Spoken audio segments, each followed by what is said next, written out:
नमस्कार, मी दीपाली माशेलकर. रुचकर मेजवानीमध्ये मी तुम्हा सर्वांचं स्वागत करते. आज मी तुम्हाला एक बेसिक रेसिपी शिकवणार आहे आणि ते म्हणजे घरच्या घरी कसे पाव बनवायचे. हा मी एक मोठी वाटी मैदा घेतला आहे, तर तो आपल्याला आता चाळून घ्यायचा आहे. त्यामध्ये आपल्याला हे 2 टेबलस्पून मी दूध पावडर घेतली आहे, ती आपण घालूया आणि हे सगळं आपल्याला आता चाळून घ्यायचं आहे. हे आपलं चाळून झालेलं आहे. आता ह्याच्यात आपल्याला एक असा खोलगट खड्डा करायचा आहे आणि त्यात आपण हे 1 टीस्पून मी ईस्ट घेतलं आहे. हे ईस्ट तुम्हाला कुठेही बाहेर दुकानात मिळेल. तर 2 तरीचं ईस्ट असतं. एक ड्राय ईस्ट असतं, ते जरा असे छोटे छोटे बॉल असतात, पण हे एकदम खसखशीसारखं ईस्ट आहे, ते तुम्हाला होलसेलमध्ये कुठेही दुकानात मिळू शकेल. तर हे मी 1 टीस्पून घेतलं आहे. तर हे आपण ह्या खड्ड्यामध्ये ओतूया. 2 टीस्पून मी शुगर पावडर घेतली आहे, ती आपण ह्या ईस्टवर ओतूया. आता मी हे अर्धा कप पाणी घेतलं आहे. तर हे पाणी आपल्याला सगळं लागणार. तर त्याच्यातलं थोडंसं पाणी मी एकदम कोमट करून घेतलं आहे, ते आपण ईस्टवर ओतूया. 1-2 मिनटं लागतात ॲक्टिवेट व्हायला. हे आपलं आता थोडं थोडं ॲक्टिवेट होत आहे. कमीत कमी 3 मिनटं तरी हे ठेवायला पाहिजे. हे आपलं झालेलं आहे आता. तर हे सगळं आपण पीठ मिक्स करून घेऊया.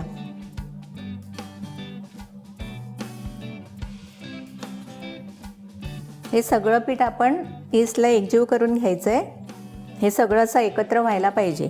आणि जे हे राहिलेलं जे पाणी आहे ना, ते आपण आता थोडं थोडं करून पीठ मळायला घेऊया.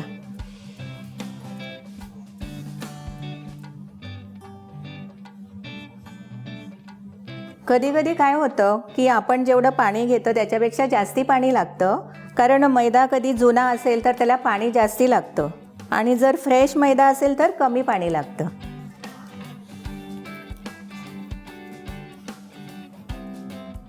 आता हे पीठ आपल्याला चांगलं मळून घेतलं पाहिजे.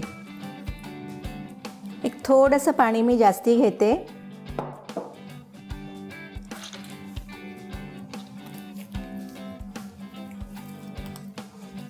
आता हे जे मी मीठ घेतलेलं आहे, पण ह्या पिठाला चोळून घेऊया.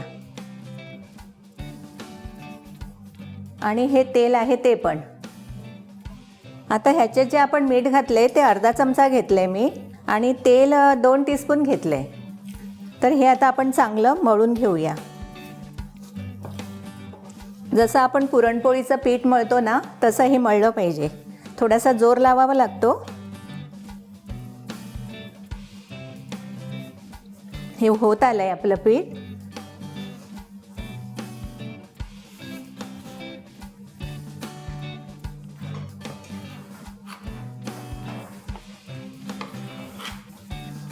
हे थोडंसं असं आपटून घेतलं पाहिजे. असं 4-5 वेळा आपटलं की परत असा त्याचा गोळा बनवून ठेवू आपण. हा गोळा जेव्हा आपण गोल फिरवतो ना, तो क्रॉसमध्ये जरा फिरवून घ्या, त्याच्यामुळे तो व्यवस्थित गोल होतो. आता हे पीठ आपण ह्या भांड्यात जरासा तेलाचा हात लावून ठेवूया.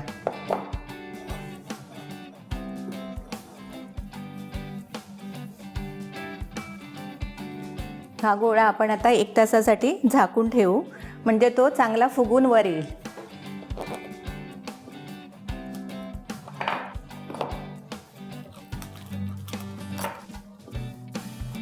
आणि आपण हा असा रॅप करून घेऊया. ते 1 तासासाठी आपण जरा बाजूला ठेवूया. 1 तासासाठी जे आपण पीठ ठेवलेलं होतं फुगायला, ते आता चांगलं असं फुगून वर आलेलं आहे. तर आता आपण ते उघडून बघूया. तर असं हे छान असं फुगलेलं आहे पीठ. हे इथे त्यातली हवा काढून घेऊ आपण, जरा असा पंच मारून. आता ह्याचे छोटे तुकडे करून घेऊ आपण.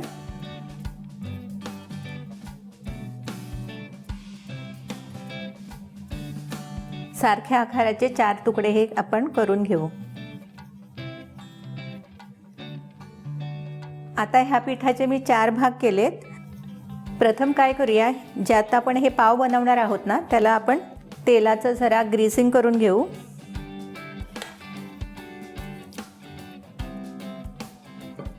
आणि थोडासा मैदा स्प्रिंकल करून घेऊया.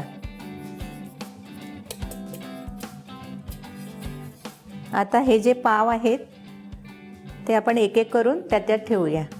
असे फोल्ड करून थोडंसं खालच्या बाजूने असं जरा त्याला शेप देऊन असा एक एक करून आपण ह्याच्यात ठेवूया. वरून असे छानपैकी प्लेन दिसले पाहिजे. तर अशा प्रकारे हे चारही आपले भाग तयार झालेले आहेत. तर ह्याला आपण आता वरून दुधाने ब्रशिंग करून घेऊ. कारण का तर ते पाव झाल्यानंतर वरचा भाग आपल्याला ब्राऊन दिसतो आणि छान त्याला चकाकी येते. तर आपण याला आता दुधाचं ब्रशिंग करून घेऊया.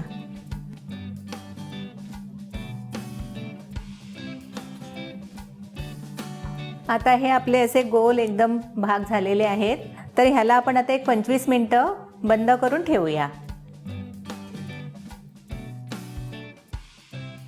आता आपण हे अर्धा तासासाठी जे फुगवायला पीठ ठेवलेलं होतं ते मी आता बाहेर काढलंय. तर ते हे असं फुगून आलं एकदम. आता आपल्याला ह्याला परत दुधाचं ब्रशिंग करून घेऊ.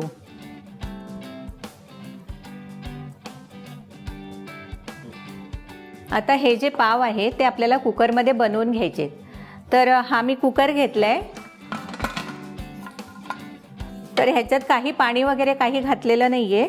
तर ह्यात आपण मीठ घालणार आहोत. तर त्याच्या तळाला आपण हे मीठ असं पसरवून घेऊया. आणि हे मीठ मी एक मोठी वाटीभर घेतलं आहे आणि हे सगळं मी कुकरमध्ये पसरवते. हे सगळं व्यवस्थित लेवलिंग करून घ्यायचं आहे आपल्याला. आणि त्याच्यात ही एक अशी रिंग ठेवायची किंवा तुमच्याकडे घरी भांडी ठेवायची जी रिंग असते ना ती पण ठेवली तरी चालेल. तर मी ही ठेवते. आता आपण हा कुकर बंद करून घेऊया. ह्याला मी रबर लावलेला नाही आहे. तर हा मी बंद करून घेते. आणि जसं ओव्हन आपण 10 मिनटं प्रीहीट करून घेतो तसाच हा कुकर एक 5-6 मिनटं आपण प्रीहीट करून घेऊया कमी गॅसवर. तर मी गॅस चालू करते. कुकर आपला आता गरम झालेला आहे. तर हे आपण पावाचं मिश्रण आतमध्ये ठेवूया. हे परत झाकून घेते. आता हे पावाचं मिश्रण 30-35 मिनटं तरी कुकरमध्ये राहिलं पाहिजे. आता आपली 35 मिनटं झालेली आहेत. तर आता कुकर उघडून आपण बघूया. मस्त फुगलेले आहेत आपले पाव. आता आपण हे काढून घेऊ दुसऱ्या प्लेटमध्ये.